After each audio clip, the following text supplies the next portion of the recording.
Okay, let's go.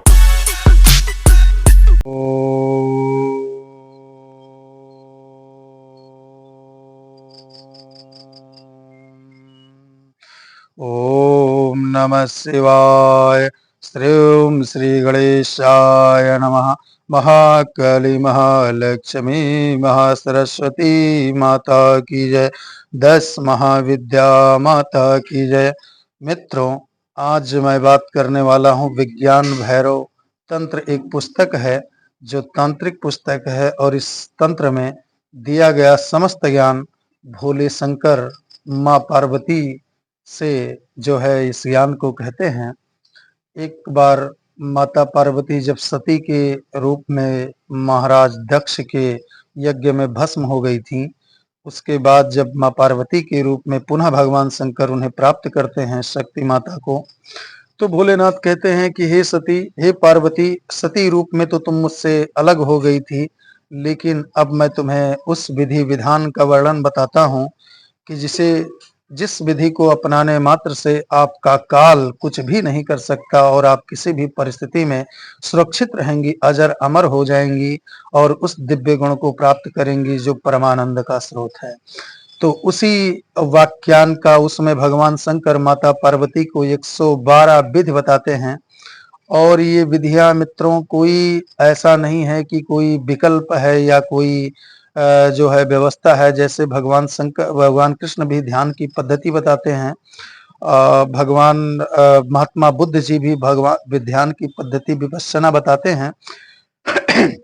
लेकिन उन सभी विधियों में एक समस्या है और वो समस्या ये है कि उसमें आंतरिकता का शुद्ध होना बहुत आवश्यक है। उसमें यम नियम आसन प्राणायाम प्रत्याहार धारणा फिर ध्यान फिर समाधि का नंबर आता है। ध्यान कहीं 7वें नंबर पर आता है। 6 चीजें आपको शारीरिक और मानसिक शुद्धि के लिए करनी होती हैं। तो मित्रों, इस विज्ञान भैरव तंत्र के विधि को प्रयोग करने के लिए आपको किसी भी शुद्धि की आवश्यकता नहीं है। ये सभी शुद्धियां स्वतः होती चली जाएंगी, मन पवित्र होता चला जाएगा और आप उस ऐश्वर्य की, ईश्वर शब्द जो है वो ऐश्वर्य शब्द से बना है, उस ऐश्वर्य के करीब करीब आप पहुंचने का सानिध्य प्राप्त कर सकेंगे। तो भगवान की कृपा से मैं उस पहले विधि का वर्णन करता हूँ। मित्रों, भगवान शंकर पहली विधि में माँ पार्वती से कहते हैं कि हे उमा, जब भी श्वास हमारी अंदर की तरफ जाती है, ध्यान से सुनिएगा मित्रों, पहली विधि में बता रहे हैं भगवान शंकर कि जब हमारी श्वास शरीर के अंदर नासिका से शरीर के अंदर प्रविष्ट होती है, तो जब श्वास नाभि तक पहुंचने के बाद में वहां पर एक स्थान पर 1 सेकंड के हजारवें हिस्से के बराबर ही चाहे रुके, लेकिन रुकती अवश्य है। तो जिस क्षण पर ये श्वास रुकती है और फिर रुक करके पुनः मुड़कर वापसी ऊपर की तरफ होती है, तो वापस होने से पहले और अंदर जाने के बाद श्वास जिस भी क्षण जिस भी केंद्र पर रुकती है, भगवान शंकर कहते हैं कि हे उमा, वहीं पर श्रेयस उपलब्ध है। और जब ये श्वास बाहर निकलती है, तो बाहर निकलने के बाद भी पुनः अंदर वापस आने से पहले इस वातावरण में एक क्षण मात्र के लिए रुकती है और उस बिंदु को प्राप्त करना ही भगवान शंकर कहते हैं, हे उमा, उस बिंदु पर श्रेयस है। तो उस श्रेयस को प्राप्त करने के लिए मित्रों, आपको इस श्वास के उस ठहराव पर बड़ी ही बारीकी से ध्यान देना होगा, क्योंकि ये मात्र कुछ ही समय के लिए होता है।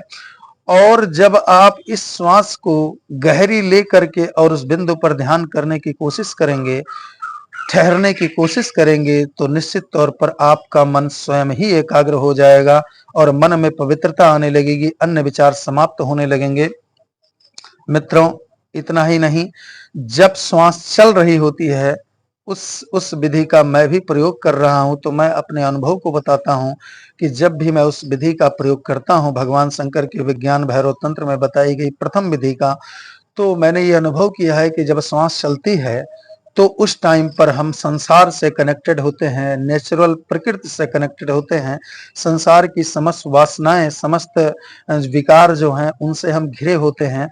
लेकिन जैसे ही श्वास अस्तित्व के उस बिंदु को छूती है जहां पर ये कुछ देर के लिए ठहरती है, मित्रों उस टाइम पर अस्तित्व आपके साथ होता है, ब्रह्मांड की महान शक्तियां होती हैं, तो फिर आप नहीं होते हैं। जब श्वास गति कर रही है तब आप होते हैं, लेकिन जिस समय पर ये श्वास ठहरती है उस बिंदु पर जहां भोलेनाथ कह रहे हैं, उस बिंदु पर ये जब श्वास ठहर जाती है उस समय तक आप नहीं होते हैं, बल्कि आपके शरीर में स्वयं परमात्मा होता है, आपके रूप में स्वयं परमात्मा का आभास होता है। बशर्ते ये है कि उस ठहराव को यदि आप लगातार ध्यान पूर्वक देखते रहे, उस पर ध्यान करते रहे, तो निश्चित तौर पर आपके अंदर ईश्वर की ऐश्वर्य आने लगेगा और आप मानसिक, शारीरिक और भौतिक रूप से संपन्न होते हुए चले जाएंगे। आपकी वाणी प्रभावशाली हो जाएगा, चेहरा तेजोमयी हो जाएगा, मतलब हर एक चीजें ऑटोमेटिक बनती संपन्न होती हुई चली जाएंगी।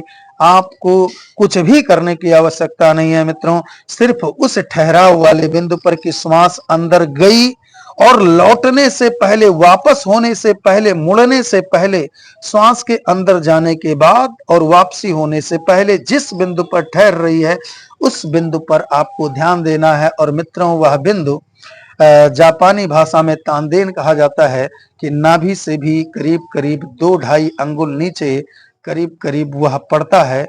तो उस बिंदु पर यदि आप ध्यान लगाते हैं तो निश्चित ही आप उस ईश्वर के समीप सानिध्य को प्राप्त कर लेंगे।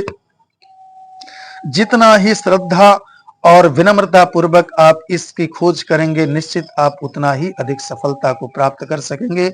इसी वाणी के साथ मैं, इसी शब्द के साथ मैं अपनी वाणी को विराम देता हूं। जय हिंद, जय भारत। ओम नमः शिवाय। जय शिव शंभो, नमः शिवाय।